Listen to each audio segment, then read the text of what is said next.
Election தேதி அறிவிச்சல இருந்தே மக்கள் மனசுல வந்து ஒரு பயம் ஒண்ணு ஒட்டிக்கிட்டு இருக்கு. குறிப்பா இஸ்லாமியர்கள் மனசுல ரொம்பவே அந்த பயம் ஒட்டிக்கிட்டு இருக்கு.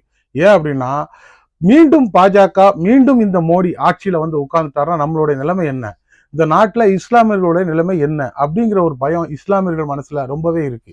ஏன்னா இந்த கடந்த 10 ஆண்டு காலமாக இந்த பாஜக ஆட்சி செஞ்ச முறை, அவங்க இஸ்லாமியர்களை நடத்தின விதம், இது எல்லாத்தையும் பார்த்து எல்லாருடைய இஸ்லாமியர்கள் மனசுலயுமே ஒரு பயம் இருக்கு. திருப்பி இவங்க ஆட்சிக்கு வந்துட்டாங்கன்னா நம்மளுடைய நிலைமை என்ன அப்படின்ட்டு. ஏன்னா அந்த அளவுக்கு தான் இவங்க 10 ஆண்டு காலமா இஸ்லாமியர்களை வச்சிருக்கிறாங்க, அந்த அளவுக்கு தான் இவங்க ஆட்சியும் பண்ணியிருக்கிறாங்க.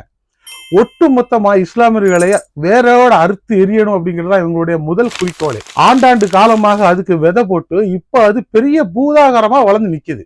பிஞ்சு மனசுல நஞ்ச விதைக்கிற மாதிரி சின்ன பிள்ளையில இருந்தே இவங்களை வந்து இஸ்லாமியர்கள் அப்படின்னா நமக்கு எதிரானவர்கள், அவங்க என்ன பயங்கரவாதிகள், அவங்க எல்லாம் தீவிரவாதிகள், அவங்கள வந்து நம்ம வந்து ஒதுக்கியே வச்சிருக்கணும், அவங்கள வேரோட நம்ம கருவறுக்கணும்.